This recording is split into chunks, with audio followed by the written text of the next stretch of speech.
Baik, kita tuliskan dulu ya. Kita coba tampilkan masuk ke ayat ke-25. Mari kita mulai. Perhatikan baik-baik. Setelah Allah Subhanahu wa ta'ala mengingatkan kepada setiap hambanya agar seluruh hamba Allah yang berkehidupan menjalani kehidupan di dunia ini dengan bahagia, dengan tenang, dengan senang. Bapak dan Ibu mesti ingat ya, ini konsep dasar berkehidupan di dunia. Sejak Nabi Adam alaihissalam diturunkan. Jadi konsep kehidupan dunia itu, walaupun diisi dengan ibadah, tapi konsep dasarnya adalah kehidupan yang menenangkan dan menyenangkan.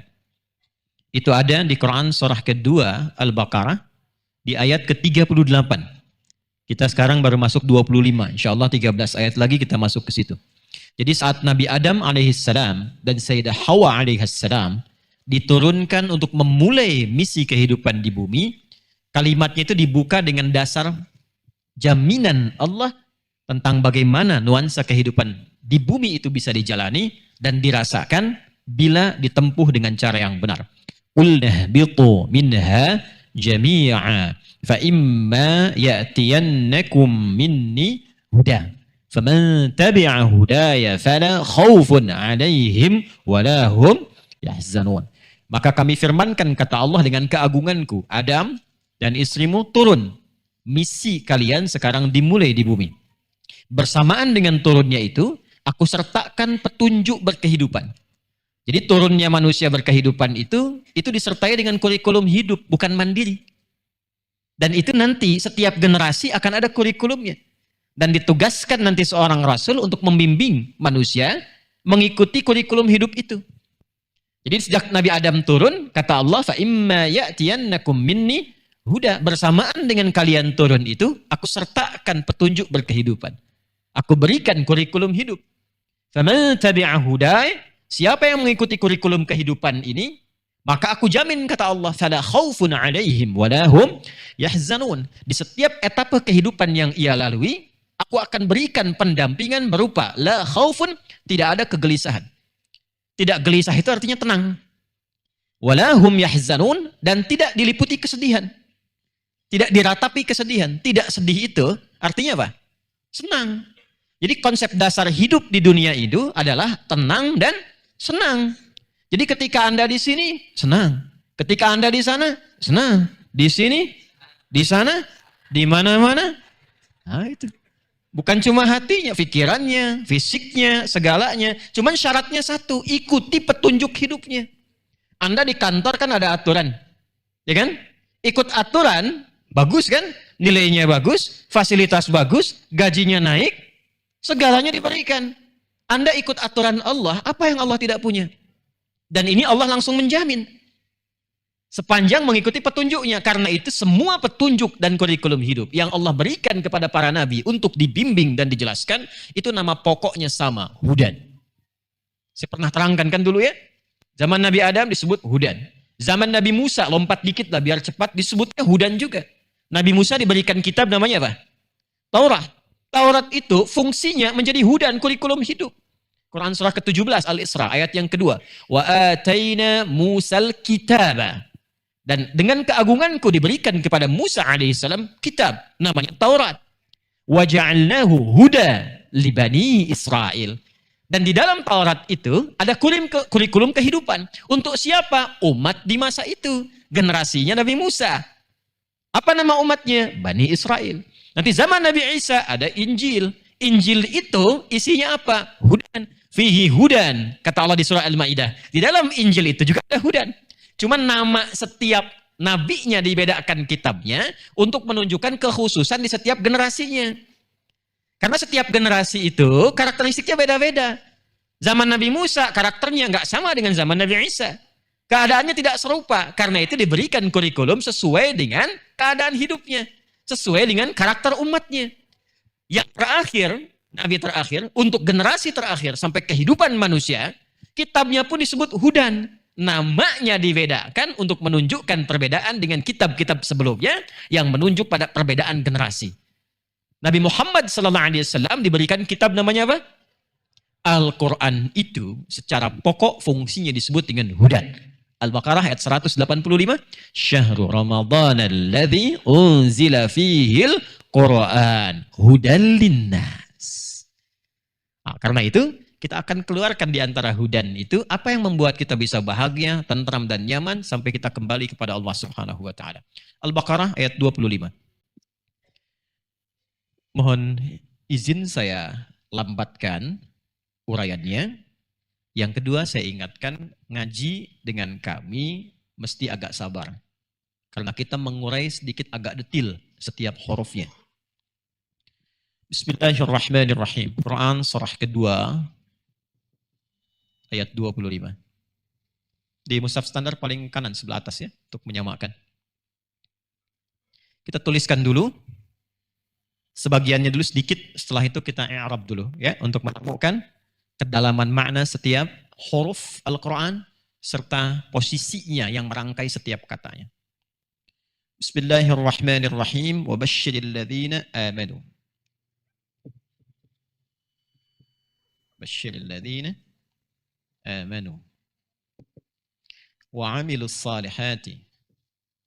Saya agak percepat sedikit. Anna lahum jannatin tajri min tahtihal anhar. Ya. Sampai sini dulu. Fokus baik-baik. Kita sekarang bahas dulu setiap huruf yang merangkai ayat ini. Ilmu yang membahas tentang posisi setiap huruf dan maknanya dalam rangkaian satu kalimat bahasa Arab, termasuk Al-Quran, namanya ilmu i'rab. Apa namanya? I'rab. Tulisannya begini. Ibu kelihatan Bu di sini? Ya, luar biasa. Belum saya tulis sudah kelihatan, dia udah cuma di Kemang.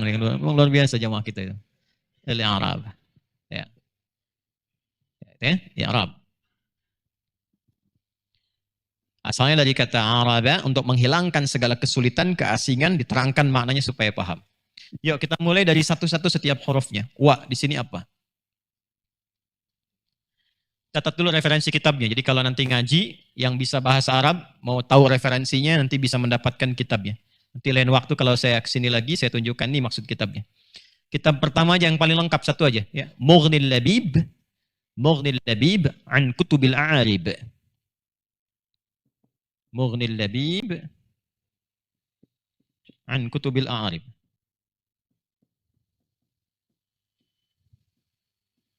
Karangan Ibnu Hisham. Karangan Ibnu Hisham. Jadi Mughnil Labib an Kutubil A'arib ini itu menerangkan setiap makna huruf dalam bahasa Arab. Maknanya apa? Misal A itu ada berapa makna? Alif ada berapa makna? Apakah untuk memanjangkan kalimat? Apakah untuk istifham? Apakah untuk nida? Ada berapa makna? Ba, kita kan taunya ba saja kan? Ba itu ada berapa makna? Ada 14. Apa saja 14 itu? Jadi kalau kita tahu ini, ngaji, pertama baca Bismillahirrahmanirrahim. Ba di situ maksudnya apa? Apakah musahabah? Apakah ilsaq? Apakah sababiyah? Apakah ghayah? 14 makna. Nah ini kitabnya. 2 jilid. Ya, satu jilidnya kurang lebih 300 sampai 400 halaman. Kalau mau langsung ke ngaji i'rabnya, ada namanya i'rabul Quran, karya Ad-Darwishi. Ya, i'rab Al-Quran. Ini lengkap, warna hijau jilidnya. Karya Syekh Ad-Darwishi. Ini cukup lengkap ya. Nah, sekarang kita masuk waw di sini. Waw itu banyak. Ada waw yang namanya waw ataf. Menyambungkan informasi dengan yang sebelumnya. Ya, menyambungkan informasi dengan yang sebelumnya. Jadi kalau ada misalnya kalimat disampaikan, tiba-tiba setelah itu ada waw, maka akan diterangkan setelah waw masih nyambung dengan sebelumnya. Nah, itu disebut dengan waw apa? Ataf. Di sini saya agak cepat, waktunya terbatas. Ini wawunya disebut dengan waw istinaf. Ya, wawul istinaf. Al-istinaf. Saya pernah terangkan saat kita mengi'rab ayat 24 ya, pertemuan lalu. Waw istinaf itu adalah huruf yang dimunculkan untuk menunjukkan satu informasi baru yang tidak sama dengan informasi sebelumnya, tapi terkadang memberikan keterkaitan secara tidak langsung. Ulangi. Wau yang menunjukkan satu informasi baru yang tidak sama dengan informasi sebelumnya, tapi terkadang menunjukkan keterkaitan dengan informasi sebelumnya yang telah disampaikan. Walaupun secara tidak langsung. Baik, sebelum ayat 25 ada ayat berapa? 24 kan? Baik. Ini ayat 25, sebelumnya ayat 24. Masih ingat ayat 24 tadi berbicara tentang apa? Tentang ancaman pengingat dari Allah Subhanahu wa taala bagi orang-orang yang tidak mau sadar, diingatkan sampai memilih bertahan untuk kufur, memilih bertahan untuk menjadi pribadi yang tidak baik sampai dia wafat. Ini ancamannya loh kata Allah. Ya kan? Setelah sampai di ayat 24 tuntas seperti ini, kan tadi di akhir maghrib kita tutup dengan kalimat, ya Allah, kami ingin kembali. Kami ingin baik. Kami ingin jadi orang yang taubat. Ingin jadi orang yang mulia dalam pandanganmu. Ingin sukses dunia dan bahagia akhirat. Bagaimana caranya? Maka dijawab oleh Allah, nih aku buka informasinya. Maka digunakanlah huruf waw. Ya, paham maksudnya? Aku buka informasinya. Ada informasi baru untuk kalian yang mau taubat. Untuk kalian yang mau beriman. Untuk kalian yang mau mengimplementasikan imannya dengan amalan-amalan berikut yang aku tuntun lewat Rasul yang aku pilih. Jelas sampai di sini? Baik ya? Nah, ini karena kalimatnya kalimat baru untuk orang yang mau kembali kepada Allah, maka dibukalah dengan huruf waw yang menunjukkan informasi baru yang tidak sama dengan sebelumnya. Tapi ada keterkaitan tidak langsung. Seakan memberikan kesan bahwa, hey, konsisten ya, jangan sama dengan yang sebelumnya. Kamu kan mau kembali. Kalau mau kembali, lakukan ini. Jangan sampai bertahan dengan orang-orang yang masuk di golongan sebelumnya. Yaitu ayat 24 dan ayat-ayat sebelumnya. Paham sampai sini? Itu semua makna yang saya terangkan sampai sini. Di Quran itu cuma diungkapkan dengan satu huruf. Wa. Tuh. Paham? Ya, jadi kalau ngaji gini kerasa sih. Jadi kalau disebutkan ayat 25 baru kita baca wa, artinya ajakan ke kita. Katanya kamu mau tobat, mau balik, mau dapat kebahagiaan, kan? Nah, maka ini yang dimaksud huruf waw di sini. Maka sebelum dibuka oleh Allah, apa amalannya, apa hasilnya, apa yang didapatkan, diapresiasi dulu oleh Allah orang-orang yang ingin kembali kepadanya. Ini yang saya sering katakan, Allah sangat mencintai pelaku maksiat yang mau bertobat. Dan lebih mencintai pelaku maksiat yang mau bertobat dibandingkan dengan orang soleh yang tidak pernah merasa salah. Ingat ya? Maka ketika ada orang yang merasa dirinya ingin merubah diri, ingin mendekat kepada Allah, ingin menata hidupnya lebih baik lagi, maka hal pertama yang Allah berikan kepadanya, mohon maaf, bukan langsung hal yang terkait dengan kemewahan dunia. Bukan kedalaman pengetahuan. Tapi Allah berikan apresiasi dulu dengan mengucapkan kalimat selamat dan memberikan kabar gembira. Wa basyiril ladzina amanu wa amilus salihat. Wa basyiri fi'il amr. Perhatikan. Fokus baik-baik. Kita berhenti di sini dulu. Wa basyir. Ini jangan baca dulu. Basyir itu fi'il amr, fi'il amrin mabniun 'ala sukun. Perhatikan baik-baik. Ini fi'ilnya adalah fi'il itu kata kerja. Bentuknya perintah. Kata perintah fokus baik-baik yang disusun dengan kalimat yang tegas dan diperintahkan kepada orang kedua secara langsung. Wa fa'iluhu, sedangkan fa'ilnya ya yang menjadi objek di perintah ini dhamirun mustatarun takdirhu anta. Ini ada kalimat yang tak nampak. Di dalam ilmu balaghah ini asalnya begini. Wa basyir anta. Asalnya begitu.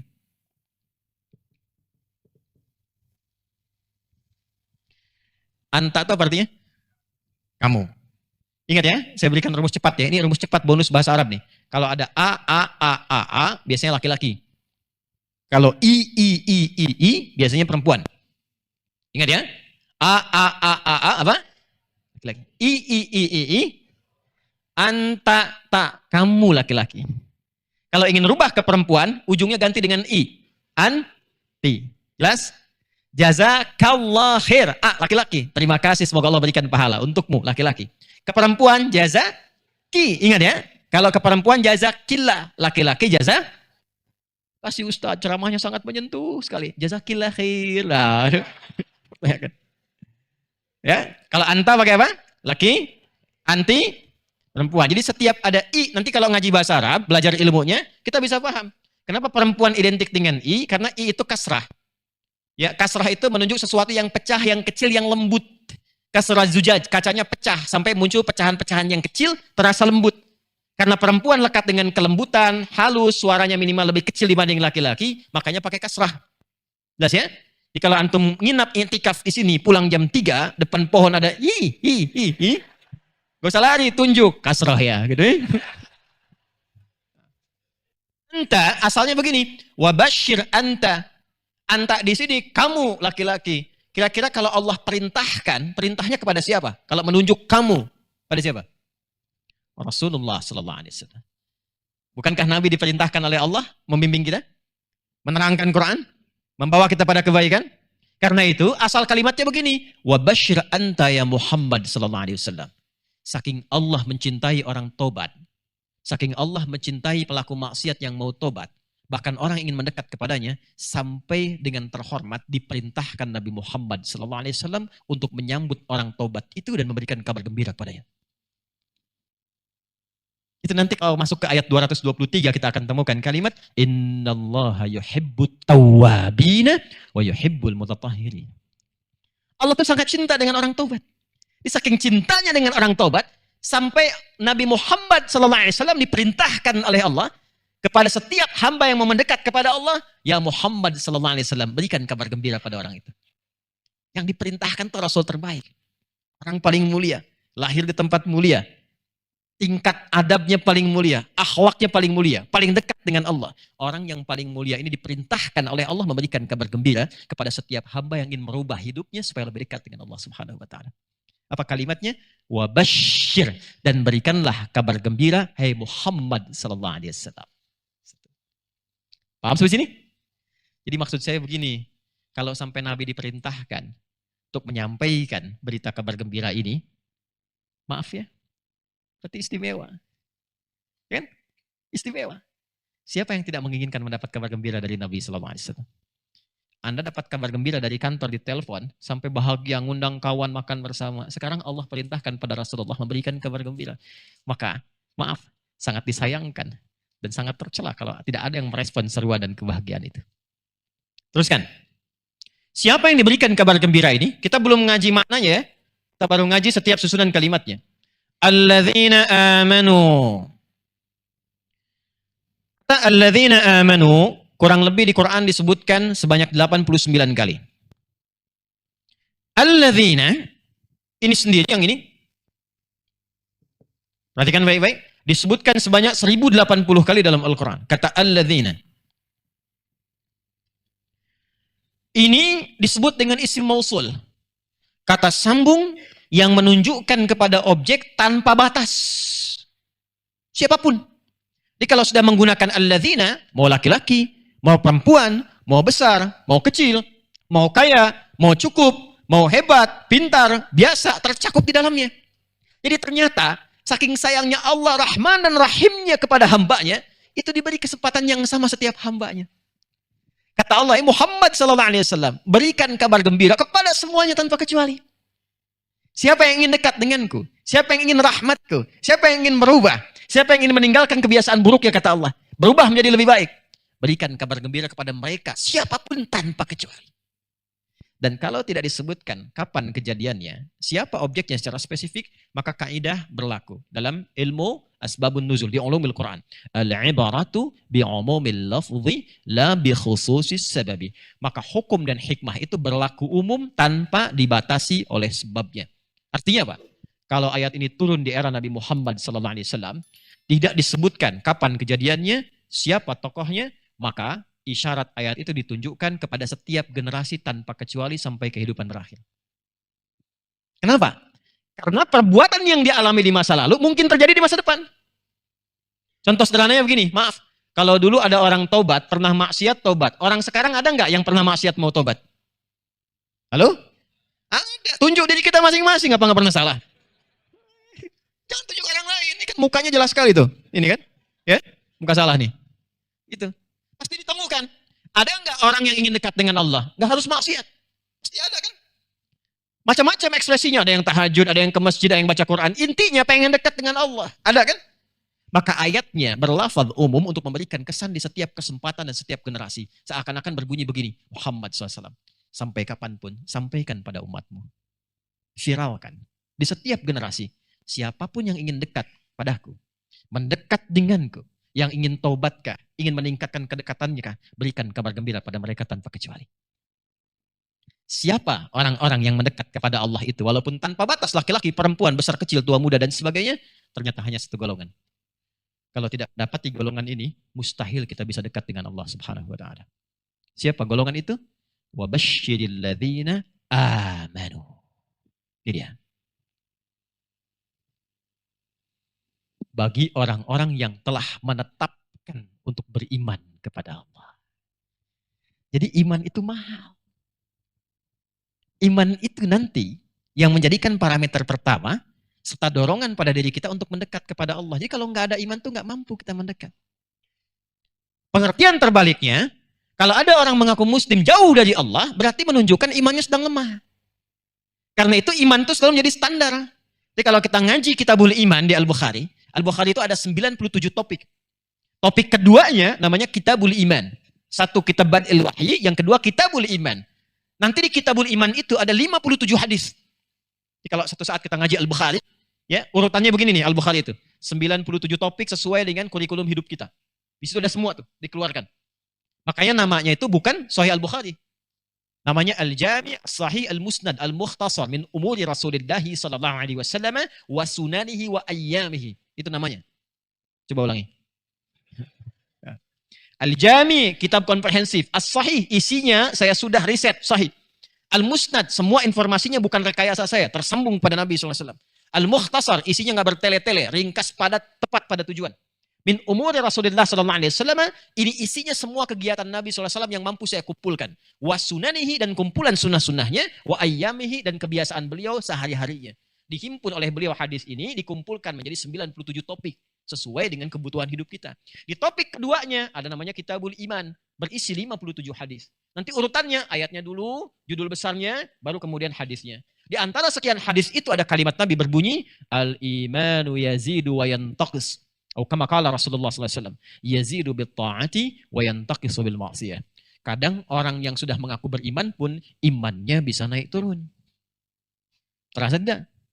Yazidu bit ta'ah, iman itu bisa naik dengan mengerjakan ketaatan, wa yantaqisu bil ma'siyah, dan dia akan turun ketika seseorang mengerjakan maksiat. Jadi persamaan iman itu begini, kalau dia iman sedang kuat, ini bisa terlihat dari banyak taat yang dikerjakan. Tapi kalau dia menjadi lemah, pengaruh pertamanya kata Nabi SAW bisa dilihat boleh jadi sedang berbuat maksiat. Atau yang kedua, terlalu terlena dengan kehidupan dunia. Maksiat tidak, cuma banyak mengejar dunia. Nah, kita kembalikan ke sini, tadi yang saya sampaikan. Kalau ada orang mengaku sudah beriman, tapi imannya tidak mampu mendorong dia untuk mendekat kepada Allah, maka patut ditanya. Mungkin ada maksiat yang pernah dikerjakan. Ini yang menjadi hijab untuk iman, ya, sehingga dia tidak mampu mendekat kepada Allah. Makanya kalau orang sudah beriman itu, Bapak Ibu sekalian, ya, fokus baik-baik. Itu setiap tubuhnya dari ujung kepala sampai ujung kaki dibimbing oleh Allah, diberikan cahaya dalam imannya untuk dibimbing semua bagian tubuhnya dalam bersikap. Makanya kalau sudah beriman, itu cara bersikapnya itu beda. Cara berperilakunya akan lain. Contoh ya, ini seringkali saya sampaikan. Perhatikan baik-baik. Sebelumnya saya tanya dulu, kita beriman? Kenapa lemas dan suaranya kecil? Iman, insya Allah. Kita beriman? Alhamdulillah. Apa buktinya? Alhamdulillah. Salat. Sekarang perhatikan. Sekarang bagaimana cara mengukur tingkat keimanan kita? Iman itu tempatnya di mana? Kalbu. Kalbu itu bagian terdalam diri kita. Nanti lain waktu kita ngaji lebih dalam lagi. Perhatikan sini. Kalau iman sudah masuk ke kalbu, nanti ada cahaya yang terpancar dari iman, membimbing seluruh tubuh kita untuk bersikap, berperilaku. Dari ujung kepala sampai ujung kaki. Contoh, saya ambil satu saja. Ini mata ya. Saya sering sampaikan ini. Apa fungsinya mata? Nah, standar fungsi mata itu melihat. Standarnya. Semua manusia ketika ditanya, apa fungsi mata, dia akan katakan melihat. Tapi beda mata orang beriman. Ketika iman sudah masuk ke dalam dirinya, maka dalam iman itu akan ada cahaya yang membimbing seluruh tubuhnya untuk bersikap. Dia masuk ke mata. Maka mata, tanpa kita sadar kadang-kadang, dibimbing oleh imannya untuk menatap apa yang diperkenankan oleh imannya saja. Karena itu ketika Allah menyebutkan fungsi mata pertama kali, imannya dulu disebutkan sebelum matanya. Quran surah ke-24, surah Cahaya, ayat 30 untuk laki-laki, ayat 31 untuk perempuan. Qul lil mu'minina, ayat 30. Muhammad sallallahu alaihi wasallam, kata Allah, viralkan. Saya sekarang sedang senang memilih kata viralkan dibandingkan dengan katakan. Karena sekarang momennya momen viral kan. Kalau sudah viral itu like, share, and subscribe. Nah, kalau sudah Nabi, Quran bicara, Allah menyampaikan firman, Nabi sudah menyampaikan hadisnya, nggak usah komen lagi. Tinggal di subscribe. Lihat baik-baik. Qul lil mu'minina, Muhammad SAW viralkan pada setiap insan beriman. Ingat kalimatnya menggunakan isim fa'il loh. Isim fa'il itu lebih kuat, pemilik iman. Kalau ini kata kerja, nanti kita bahas setelah ini. Mukmin dengan amanah itu beda maknanya. Walaupun diterjemah diartikan sama-sama orang beriman. Amanu dengan mukminun itu tidak sama. Amanu telah beriman. Kalau imannya sudah melekat pada jiwanya, berubah namanya dari amanah menjadi mukmin. Jamaknya mukminun. Karena itu yang bisa meraih kebahagiaan itu mukminunnya. Kalau amanu masih latihan, makanya bentuknya kata kerja. Ketika disebutkan amanu, pasti setelahnya banyak pekerjaan. Pekerjaan itu yang melatih iman konsisten dalam diri kita. Kalau sudah konsisten, berubah namanya dari amanu menjadi mukminun. Karena itu ketika sudah menjadi mukminun, kebahagiaan itu pasti terjamin. Itu yang dimaksudkan surah ke-23 Al-Mu'minun di pembukanya. Qad aflahal mu'minun. Bukan qad aflahal ladzina amanu. Nah kata Allah, kullil mu'minina viralkan Muhammad SAW. Pada setiap pemilik iman yang sejati. Yaghuddu min absarihim. Imannya akan membimbing pandangannya supaya melihat yang baik-baik saja. Ketika yang dilihat tak baik menurut imannya, maka ia akan membimbing untuk memalingkan pandangannya.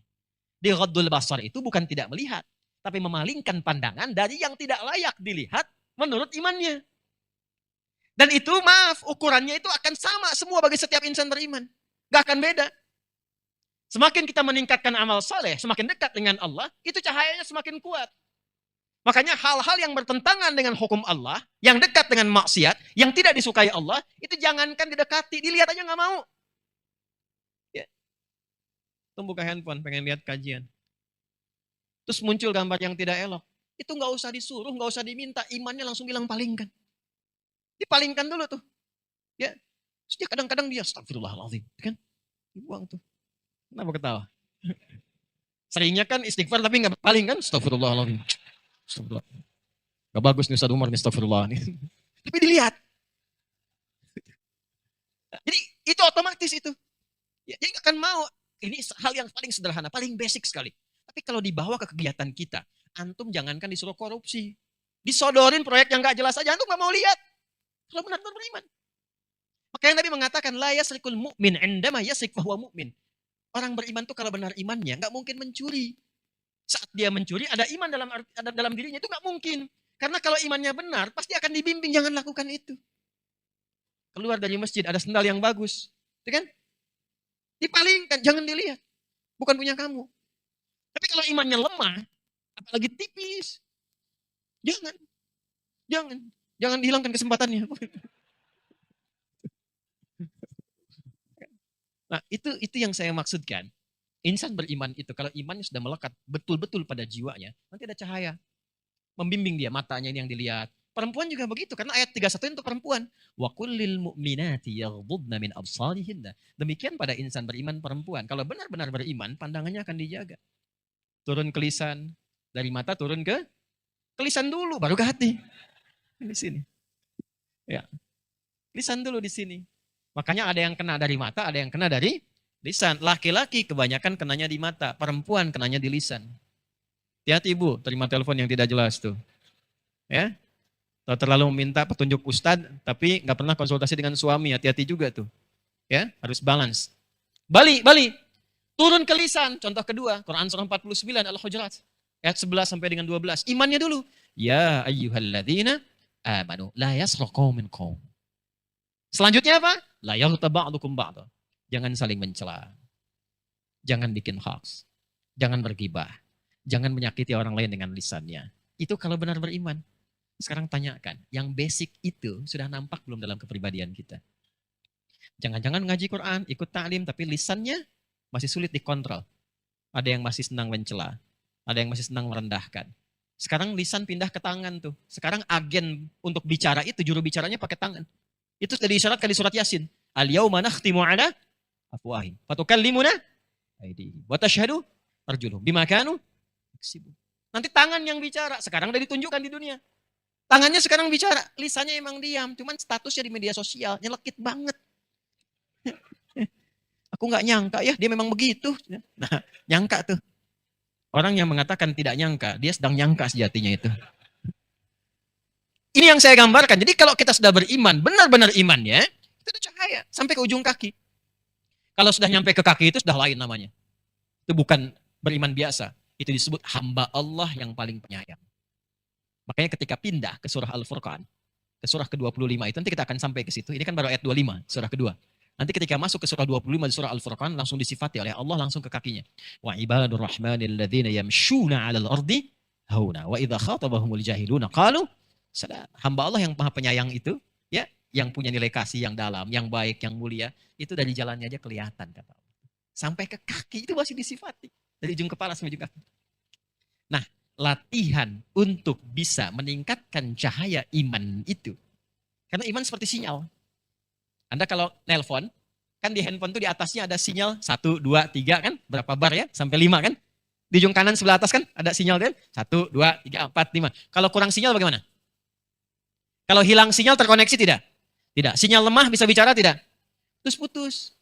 Tapi uniknya dalam urusan dunia bisa keluar dari sinyal. Aduh di sini sinyalnya kecil ya, ntar aku keluar dulu, cari sinyal. Tuh. Kenapa sih kamu nggak beli handphone dengan sinyalnya sekalian dulu? Gitu ya. Terus diskusi. Itu diskusinya bisa menarik tuh. Keluar, cari sinyal, nyambung lagi. Kalau sinyal dunia saja begitu dicari, kenapa sinyal akhirat tidak kita kuatkan? Kalau pulsa dunia banyak diisi, kenapa pulsa akhirat tidak kita installkan? Karena itulah kemudian, untuk mengaktifkan sinyal iman dalam diri kita, nyalain dulu nih dengan syahadat. Begitu asyhadu an la ilaha illallah wa asyhadu anna Muhammadar Rasulullah, aktif. Kalau sudah aktif, kuatkan sinyal. Kalau kuat sinyalnya, jangkauannya tinggi. Kefikiran, jadi husnudzan. Kepandangan, ya, jadi pandangan yang baik. Telinga, pendengaran baik. Kelisan, sampai ke kaki. Kalau lemah, kadang-kadang cuma di hati. Makanya melihat sesuatu yang tidak baik, kadang tidak cepat diluruskan. Itu yang disebut oleh Nabi adhaful iman. Paham di sini? Kalau ditanyakan ya Allah bagaimana cara melatih supaya imannya kuat, latihan itu saya tanya pekerjaan atau sifat? Halo? Kata benda, kata kerja. Kerja. Maka dirubahlah oleh Quran dari bentuk kata benda ke bentuk kata kerja. Wa basyiril ladzina amanu. Ini kata kerja. Kalau kata kerja, pasangannya dengan pekerjaan lagi. Gak mungkin kata kerja pasangannya dengan sifat untuk menunjukkan pekerjaan. Kalau ingin menunjukkan pekerjaan, ya kerja. Nanti sifatnya menyertai pekerjaan itu. Bekerja, silahkan. Apa pekerjaannya? Nulis. Bagaimana nulisnya? Tulis dengan bagus. Bagus itu sifatnya. Tapi menulisnya pekerjaannya. Jelas? Sekarang, untuk menunjukkan detil itu semua, maka Allah kemudian turunkan. Setelah wabasyiril ladzina amanu, Muhammad SAW. Berikan kabar gembira kepada semua umatmu yang telah menyatakan dia beriman. Masya Allah. Baru beriman saja mengatakan saya beriman, langsung dapat kabar gembira. Tapi kapan itu diperoleh? Wa amilus shalihat. Ini kata kerjanya. Perhatikan baik-baik. Mohon izin detail sedikit. Sebelum ada amilus shalihat ada waw. Waw yang ini beda dengan waw yang ini. Tuh, di Quran tuh begitu tuh. Dua huruf di ayat yang sama, itu maknanya bisa beda. Saya pernah katakan di pertemuan lalu, di surah Ar-Rahman itu ada berapa kali kalimat fabi ayyi ala'i rabbikuma? Itu antara satu yang dua, satu kedua beda, dua ketiga beda, tiga keempat tidak sama, sampai ke yang terakhirnya. Enggak sama maknanya, walaupun terjemahan mengartikan serupa. Waw yang ini istinaf, waw yang ini waw ataf.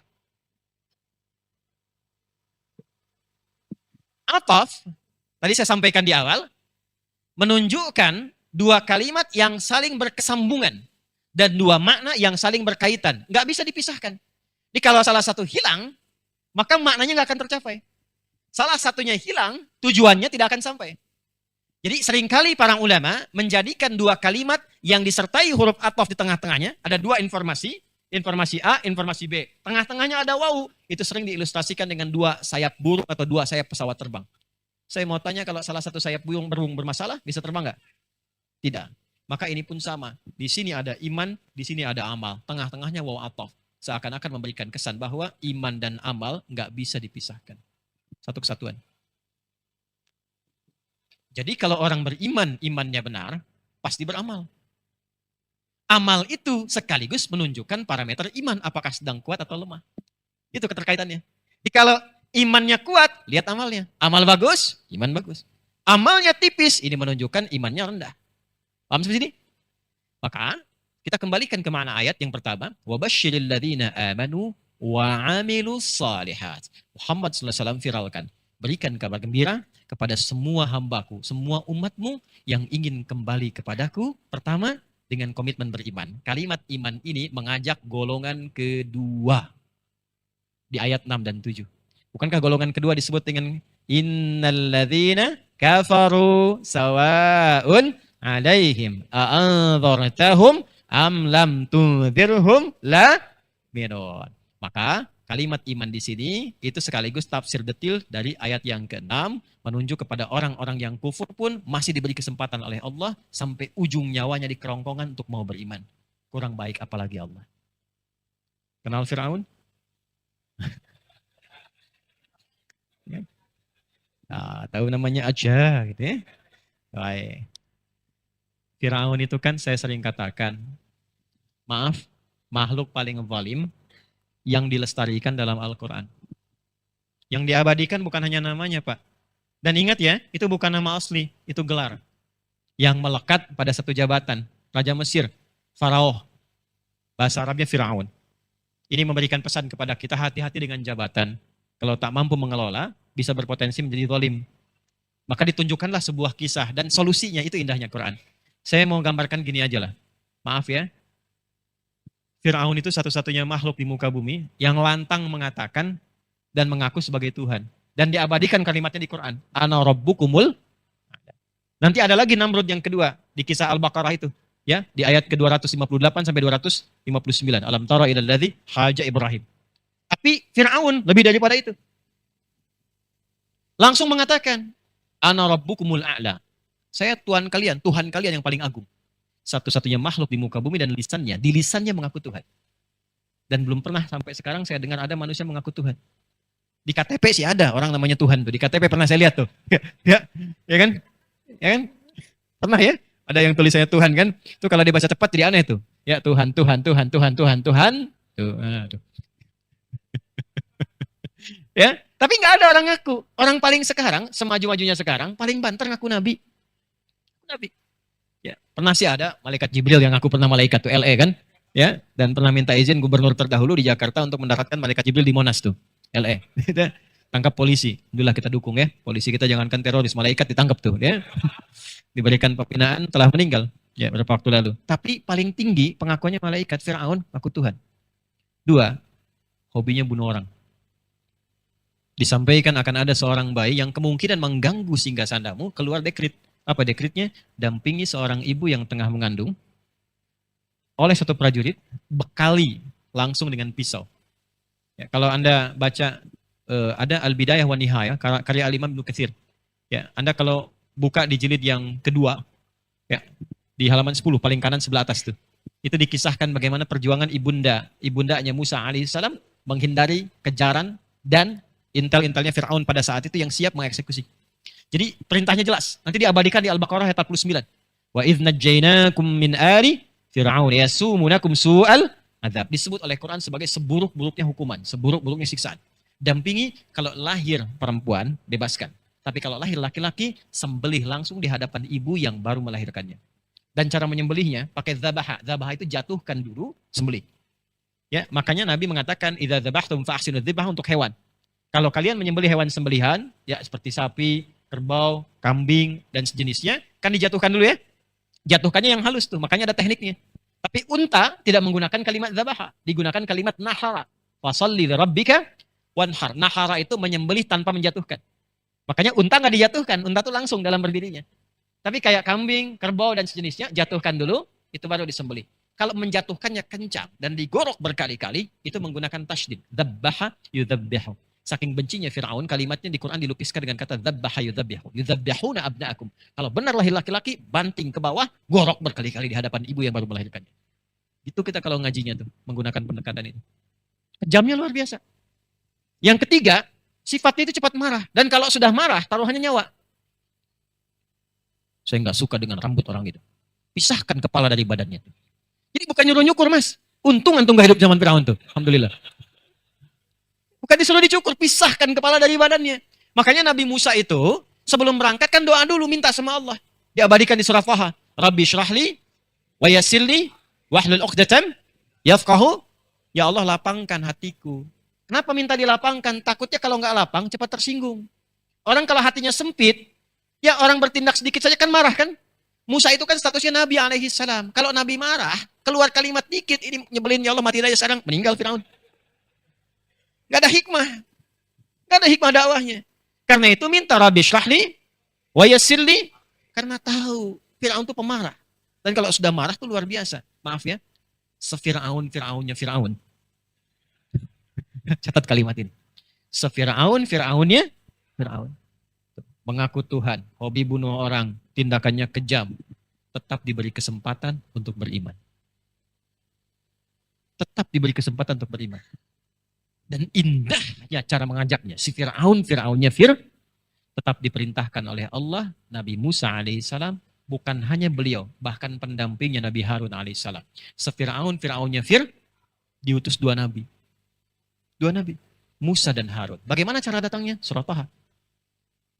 Surah ke-20, ayat 43-44. Idhaba ila fir'auna innahu tagha. Musa dan Harun datanglah kepada Fir'aun. Dia sudah mulai menyimpang dari kedudukannya. Jadi Quran itu tidak menyoal jabatan, tapi menyoal penyimpangan yang tidak tepat dalam jabatan, karena akan membahayakan. Justru untuk mencari jabatan itu, ya kalau kita berikhtiar untuk mendapatkan ridha Allah, didorong setinggi-tingginya. Ilmu didorong sedalam-dalamnya. Harta diminta sekaya-kayanya. Karena kalau sudah ada iman, dititipkan harta berapapun, pasti jadi maslahat. Karena itu Utsman tanpa batas. Ya, dibatasi ajalnya aja kan. Abdurrahman bin Auf banyak.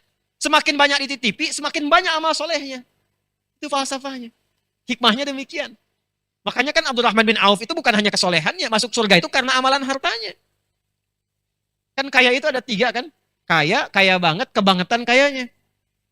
Abdurrahman bin Auf itu level ketiga, Utsman itu level ketiga, kebangetan kayanya, tapi masuk surga juga. Ya kan? Ini sudah nggak jelas kayanya, sombong lagi. Ya kan? Dan itu luar biasa gitu teman-teman sekalian. Saya mau balik ya ke sini, saya mau balik ke kalimat iman tadi. Di Fir'aun itu, sejahat-jahatnya dalam konteks hal yang dibincangkan oleh Al-Quran, Allah tetap memberikan keadilan. Diutus 2 nabi. Idhaba ila fir'auna innahu tagha. Datang ya kepada raja itu. Dia telah menyimpang dari jabatannya. Jadi bukan menyoal jabatannya. Musa itu diutus bukan untuk menjatuhkan Fir'aun sebagai raja, bukan. Untuk membimbing supaya amanah yang diberikan itu terarah dengan baik. Dan tidak diutus untuk mencela juga. Karena itu kalimatnya apa? Faqula lahu qawlan layyina la'allahu yatadzakkara aw yakhsha. Dan katakan kepadanya dengan kelembutan. Tampilkan yang lembut. Mungkin dengan kelembutan itu dia sadar. Jadi kalau ada orang menyimpang, jangan dicela dulu. Jangan dikasari, kita doakan dulu. Mungkin dengan perilaku yang baik itu, luluh hatinya, dan tiba-tiba bisa berubah. Dan mungkin lebih soleh. Dibanding yang mengajaknya pun sekalipun. Bisa jadi begitu.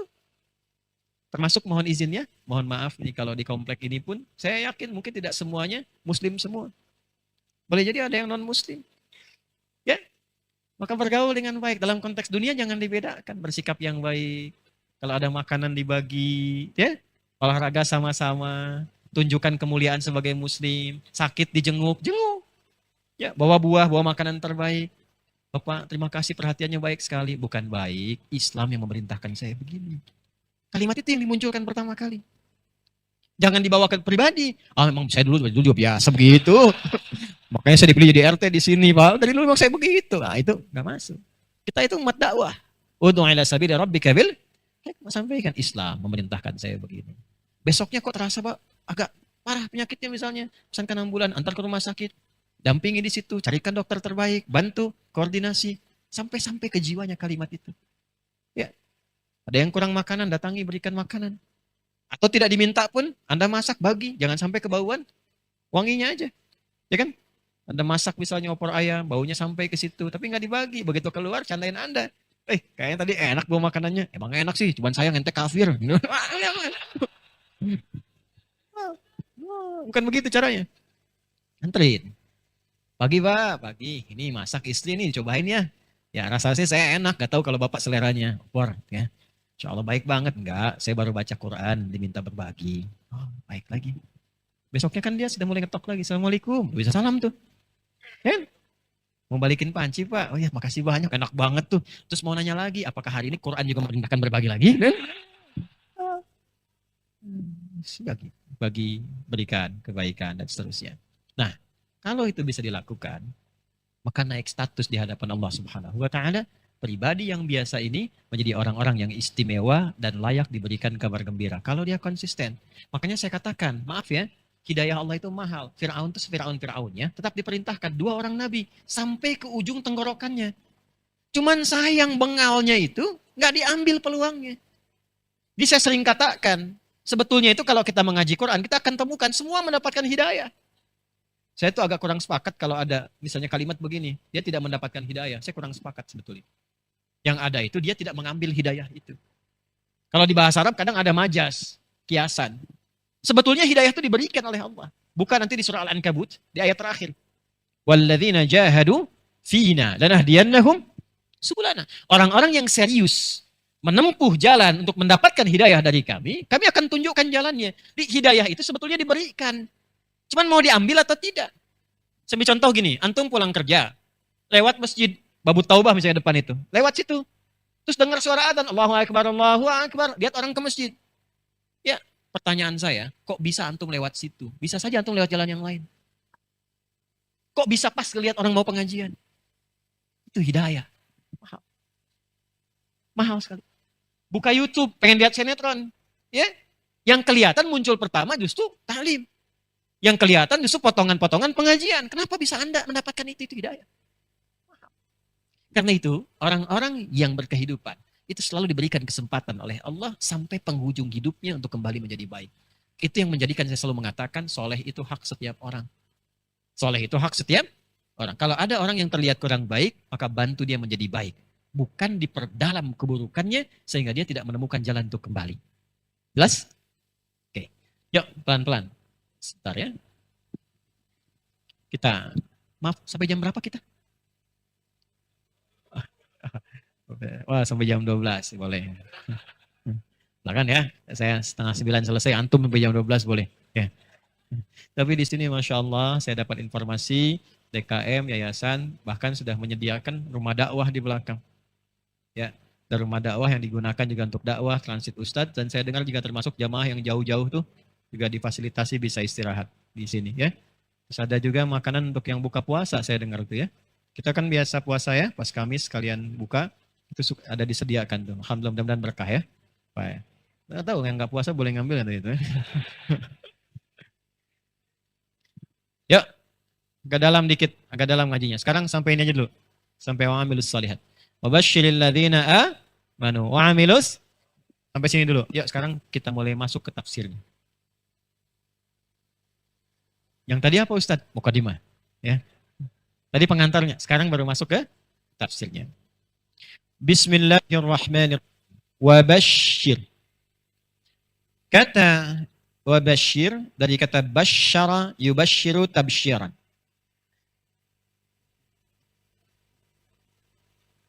Asal katanya terambil dari kata bisyarah. Al-bisyarah. Ini mulanya terambil dari kata al-basyaru. Kata al-basyaru disebutkan 35 kali dalam Al-Quran. Bentuk tunggalnya, bentuk dualnya, basyara ini disebutkan sekali dalam Al-Quran. Basyar arti asalnya adalah makhluk yang punya kulit yang tampak halus dan memiliki sensitivitas rasa yang dalam. Penampakan kulit yang halus dan memiliki sensitivitas yang dalam. Kenapa manusia di dalam Quran disebut dengan bashar? Dan itu nama pertama yang Allah berikan kepada Adam alaihissalam ketika dicipta dan diperkenalkan kepada malaikat dan jin yang telah dulu tercipta. Itu ada di Quran surah 15 Al-Hijr di ayat ke-28. Wa idh qala rabbuka lil malaikati inni ja'il khaliqum bashara min salsalim min hama'im masnun. Kenapa disebut dengan bashar? Karena makhluk yang tercipta ini tampilannya beda dengan jin. Tampilan materi makhluknya tidak sama dengan malaikat. Kalau malaikat dari cahaya, jin dari api yang menyambar-nyambar, ayat 27-nya, wal janna khalaqnahu min naris samum. Kalau manusia diciptakan bahan luarnya terlihat dari kulit halus yang indah tapi sensitif untuk merasa. Awas, pahami dengan baik ya. Makanya kalau kita mau bandingkan diri kita seutuhnya, dibandingkan dengan makhluk apapun selain manusia, ini tampilan terbaik. Yang tampak halus baik. Karena itu seluruh tampilan halus baik, tegak dan ideal itu disebut dengan ahsana taqwim namanya. Kalau sudah ahsana taqwim dengan semua fungsinya, maka berubah nama dari bashar menjadi insan. Karena itulah kemudian di surah ke-95 At-Tin, di ayat yang keempat, Allah menegaskan, laqad khalaqnal insana fi ahsani taqwim. Jadi kalau antum mau bandingkan dengan makhluk manapun, itu tetap tampilan kita yang terbaik, yang paling halus. Besok hari apa? Jangan Jumat, Sabtu main keragunan. Kebun binatang.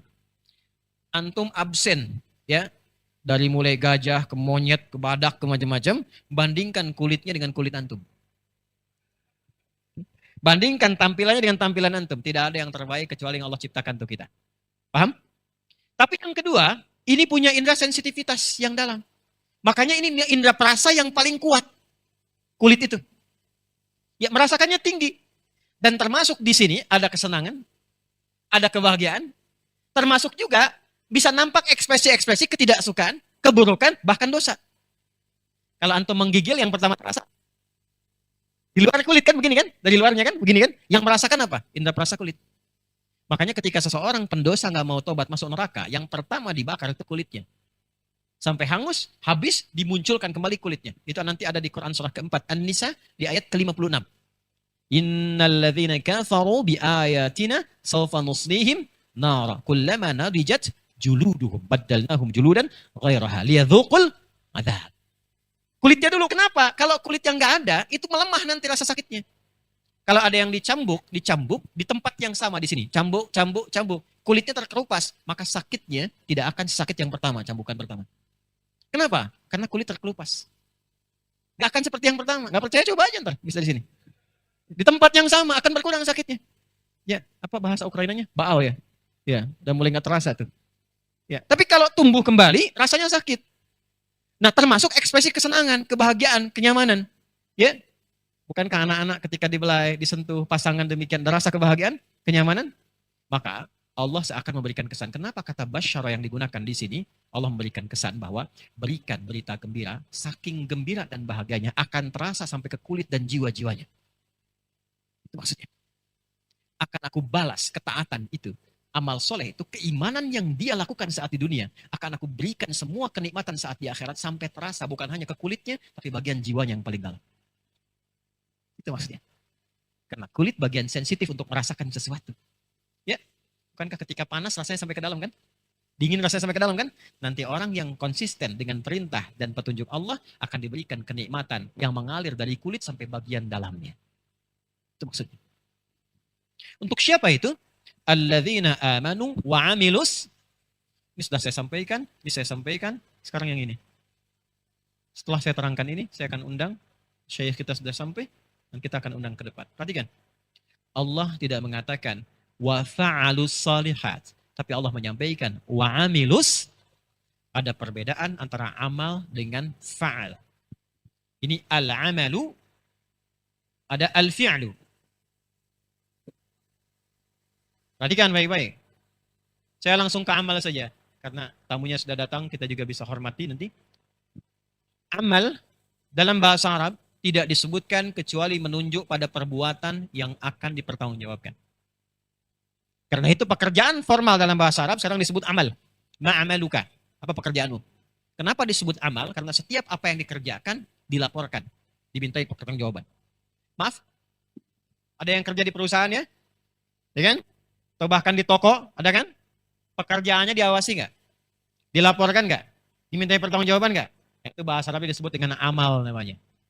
Maka setiap amal, kenapa perbuatan kita di dalam Quran disebut dengan amal, akan memberikan kesan bahwa apapun yang kita kerjakan, sekecil apapun, itu pasti akan dilaporkan dan dimintai pertanggungjawaban di hadapan Allah Subhanahu wa taala.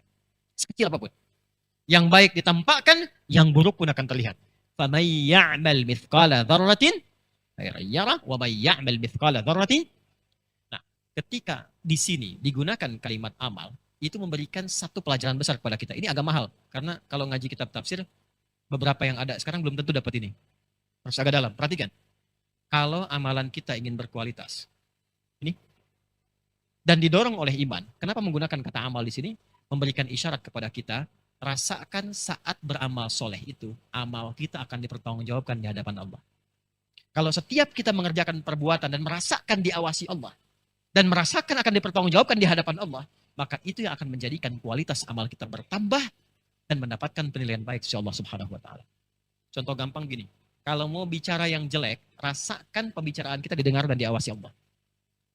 Kalau ada ajakan korupsi, rasakan itu diawasi oleh Allah. Kalau sedang mau sholat, rasakan sholat kita itu dinilai langsung oleh Allah dan mungkin wafat saat kita sedang menunaikannya. Maka keadaan semacam itu akan meningkatkan amalan lebih berkualitas. Kalau dalam sholat disebut dengan khusyuk, kalau dalam amalan yang lainnya disebut dengan ihsan. Itu yang di hadis Muslim nomor hadis ke-8 disebut oleh Nabi SAW dengan ihsan. An ta'budallaha ka'annaka tarahu fa illam takun tarahu fa innahu yarak. Jelas? Kau menjadikan semua aktivitasmu sebagai ibadah. Karena Allah nggak mungkin pekerjaan jadi ibadah kecuali ada iman. Pekerjaan yang disupport oleh iman bukan hanya menjadi sekedar aktivitas pekerjaan, tapi akan berubah namanya disifati dengan nama saleh. Semakin banyak amalnya dijamakkan bentuknya menjadi solihat. Jadi intinya amal soleh itu setiap pekerjaan yang didorong oleh iman dan dilakukan merasa diawasi oleh Allah Subhanahu wa taala.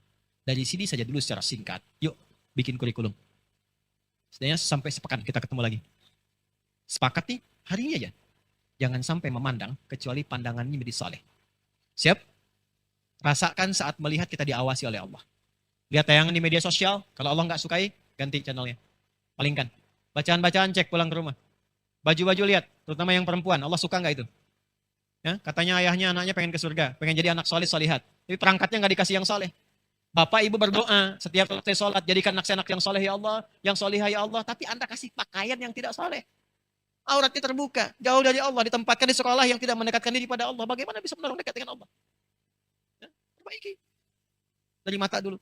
Enak dipandang dan mendekatkan diri pada Allah Subhanahu wa taala. Ntar kalau sudah jadi kebiasaan, ada orang-orang yang kalau kita pandang pun mengingatkan kita dengan Allah. Makanya dulu ulama pun kalau futur, itu ulama tuh ada yang futur.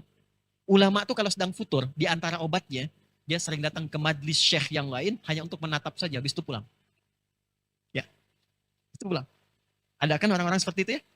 Yang kalau kita lihat, terbawa suasana kita untuk mendekat kepada Allah. Ya kan? Ada orang yang kalau kita lihat, langsung kita berpaling. Karena merasa ada utang yang belum lunas. Ya. Baik. Sampai sini dulu. Itu rangkuman dari tafsir ini. Untuk kalimat pertama. Ini tafsir Al-Wasit. Karena Syekh Muhammad Said Tantawi itu salah satu guru tafsir kami. Saya 2006 itu ke Mesir. Tinggal di Bu'ath untuk bertalaki ngaji tafsir ini. Sampai pulang.